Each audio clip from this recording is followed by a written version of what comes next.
Mesdames et messieurs, fidèles internautes de Guérit TV Monde, l'actualité, c'est le discours du chef de l'État à l'occasion de la célébration du 61e anniversaire de la cession du Bénin à la souveraineté nationale et internationale. Nous allons en parler avec El Hadja Alimantou Badarou, qui est déjà en direct avec nous. C'est elle, la coordinatrice nationale de l'Organisation des femmes républicaines. Elle est déjà là avec nous. El Hadja Alimantou Badarou, bonjour. Bonjour, monsieur Mathieu.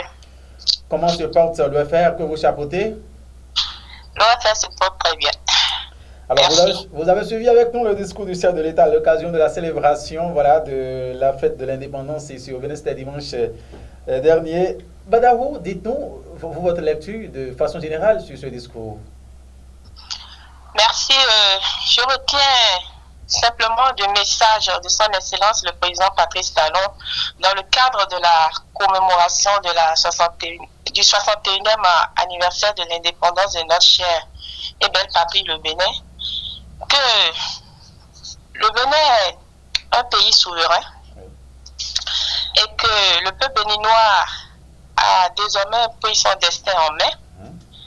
Il sait mieux faire les choses en s'imposant de la discipline pour construire pas à pas ce qui est essentiel pour son épanouissement. Et que l'indépendance ne doit pas être seulement politique. Il faut que cette indépendance soit totale, elle soit financière. Et donc nous devons continuer de travailler encore pour atteindre le niveau d'épanouissement espéré pour notre peuple.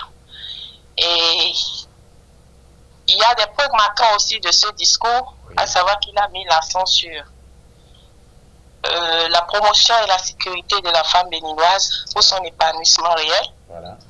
La réforme sur le plan éducatif pour les programmes modernes adaptés à nos besoins réels, c'est-à-dire que l'éducation et la formation des enfants doivent être adaptées aux besoins de développement du pays et être aussi adaptées à notre ère pour ne pas rester dans les vieux programmes. Voilà.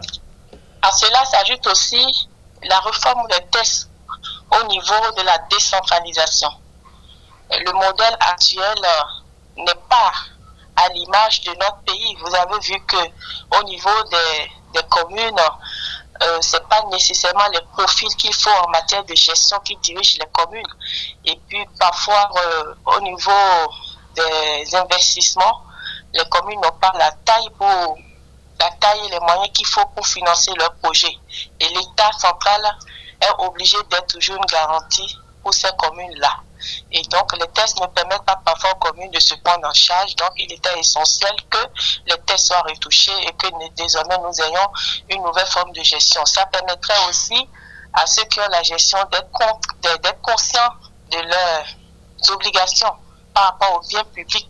Et ça éviterait aussi qu'il y ait beaucoup de détournements, beaucoup de cas. Et quand vous voyez l'état de nos communes, de nos villes, ça laisse à désirer. Mais il faut vraiment qu'au niveau local, nous ayons les communes à l'image du gouvernement central, des communes dynamiques qui peuvent se prendre en charge et propulser le développement de notre nation.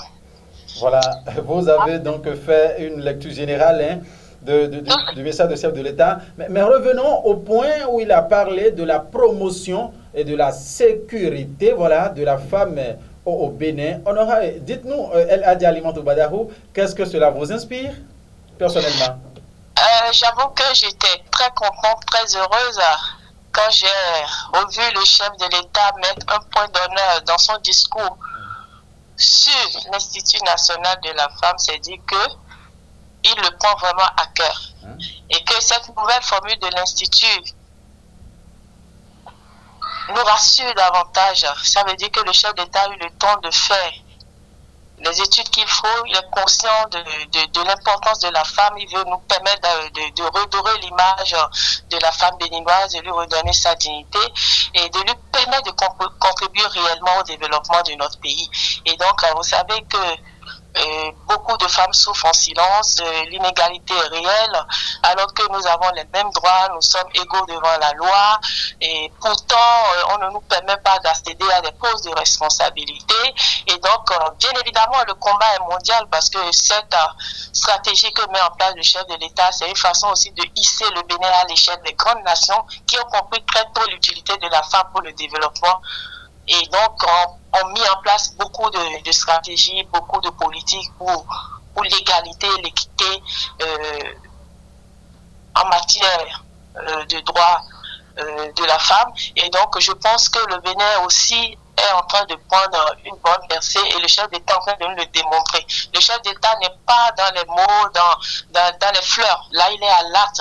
Et donc, nous, les femmes, nous sommes très contents, nous sommes résolument engagés auprès du chef de l'État pour que ceci soit une réussite. C'est très important parce que nous avons là la pêche qui nous a attendu. Nous sommes conscients de cela, nous devons nous mettre ensemble pour travailler. Bien évidemment, ça ne peut pas se faire sans les hommes aussi.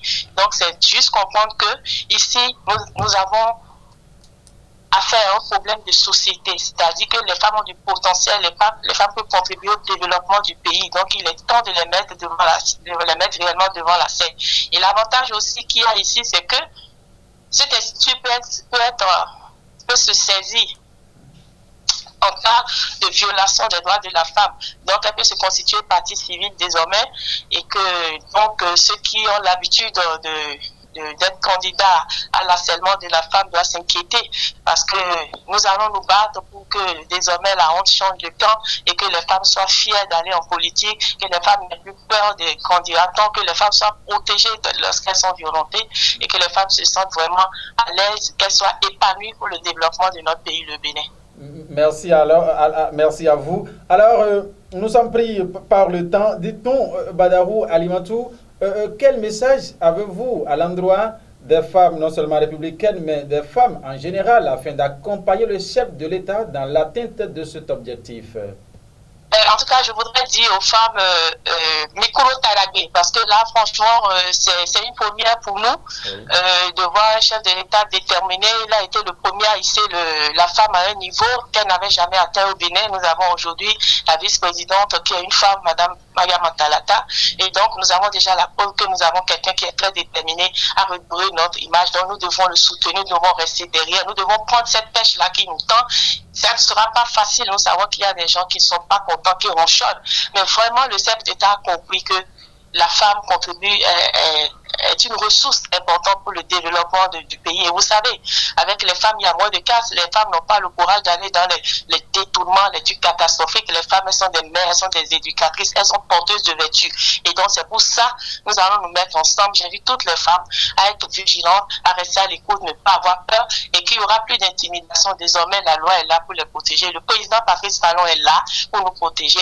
Il nous donne un cadre juridique. Nous devons saisir ça. Donc, que tout le monde reste prêt, éveillé et que désormais, vive le Bénin avec les femmes. Merci, El Hadji Alimatou Badarou. C'est moi, monsieur le journaliste.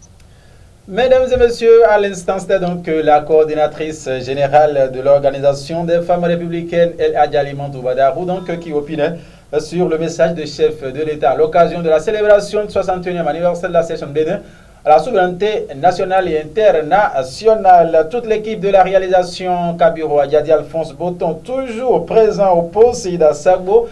À l'édition, vous remercie de nous avoir suivi. Le rendez-vous au téléphone reste toujours en continu et les heures à suivre. Sinon, les jours à venir, vous aurez encore de belles voix sur nos antennes. Portez-vous bien, mesdames et messieurs. Au revoir.